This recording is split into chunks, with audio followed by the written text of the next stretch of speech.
নমস্কার বন্ধুরা, তিথিস কিচেনে সবাইকে স্বাগতম। আজকে তোমাদের সেমাই রেসিপি বানিয়ে দেখাবো। আজ আমি দুধে ভেজানো লাচ্ছা সেমাই রেসিপি দেখাবো। অনেক সময় অনেকের এই লাচ্ছা সেমাইটা হালুয়ার মতো হয়ে যায়। এভাবে যদি আপনারা রান্না করেন তাহলে হালুয়ার মতো হবে না, খুবই সুস্বাদু হবে, খুবই লোভনীয় হবে। আপনারা এইভাবে বানিয়ে দেখবেন বাসায়। ভিডিওটি ভালো লাগলে লাইক কমেন্ট শেয়ার করে দেবেন। দেখুন একটুও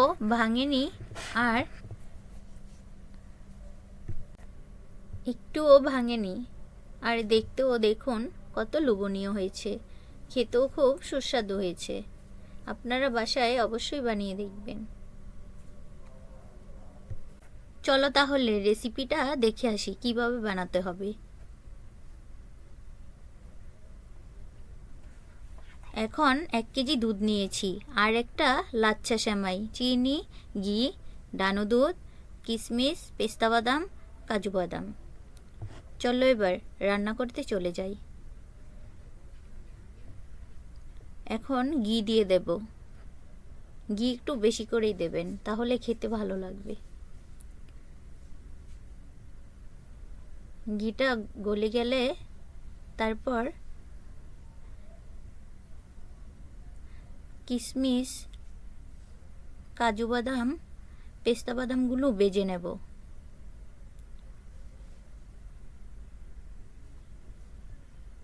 এখন নেড়ে চেড়ে ভেজে নেব।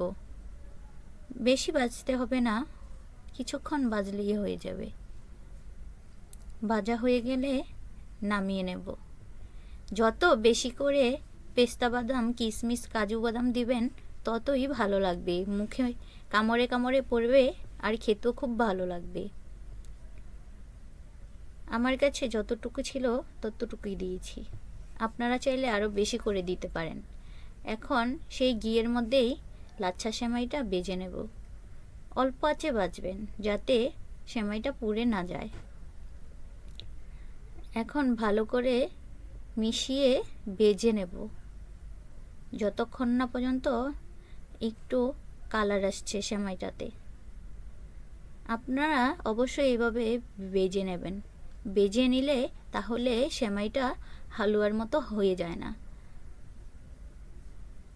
আর একটু ঘি লাগবে মনে হচ্ছে, তাই আর একটু ঘি দিয়ে দিলাম।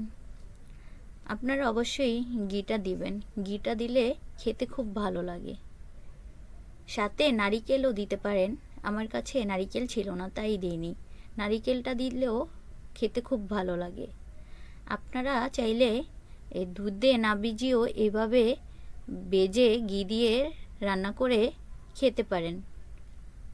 আবার দুধ দিয়েও ভিজানো হলে তাও খেতে খুব ভালো লাগে। আপনারা অবশ্যই এইভাবে বানিয়ে দেখবেন। সেমাইটা খেতে খুব ভালো লাগে, দেখতেও যেমন লোভনীয়, খেতেও খুব সুস্বাদু হয়েছে।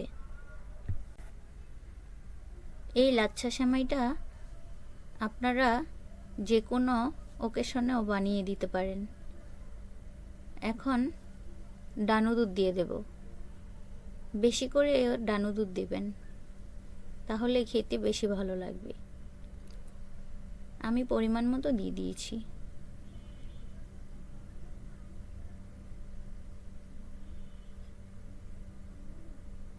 এখন নেড়েচেড়ে মিশিয়ে নেব।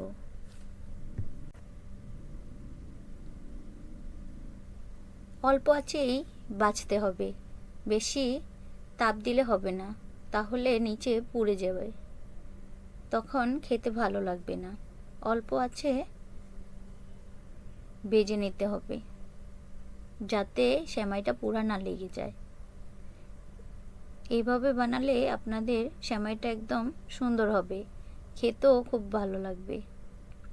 আপনারা বাসায় বানিয়ে দেখবেন।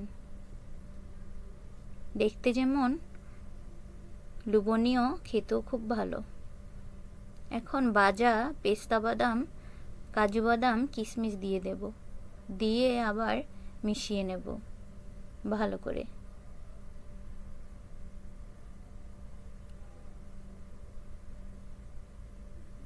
ভাজা হয়ে গেলে এখন নামিয়ে নেব।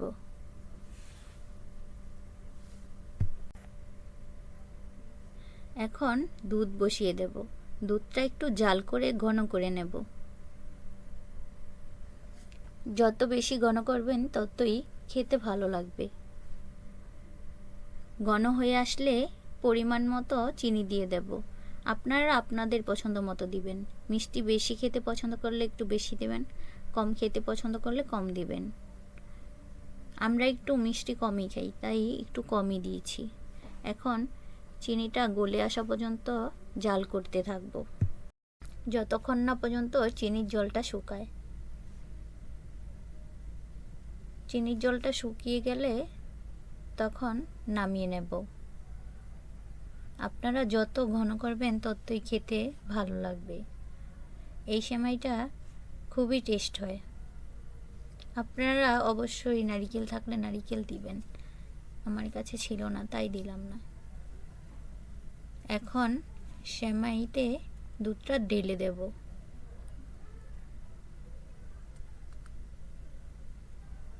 ঢেলে কিছুক্ষণ অপেক্ষা করব।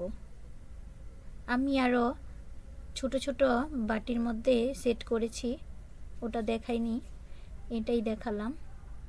আপনারা অবশ্যই বাড়িতে বানিয়ে দেখবেন। দেখুন দেখতে কত লোভনীয় হয়েছে, আর ভেঙেও যায়নি, হালুয়ার মতো হয়ে যায়নি। আপনারা অবশ্যই বাড়িতে বানিয়ে দেখবেন। ভিডিওটি ভালো লাগলে লাইক কমেন্ট শেয়ার করে দেবেন। এইভাবে এই লাচ্ছা সেমাইটা রান্না করলে খেতেও ভালো লাগবে, আর সবাইকে রান্না করে খাওয়ালেও প্রশংসা পাবেন। আপনারা অবশ্যই বানিয়ে দেখবেন বাসায়। খেতে খুবই ভালো ছিল। আমাদের তো বাসায় এভাবে বানালে সবাই পছন্দ করে, সবাই খেতে খুব ভালোবাসে, তাই আমি এভাবেই বানাই। আপনারা অবশ্যই বাসায় এভাবে বানিয়ে দেখবেন।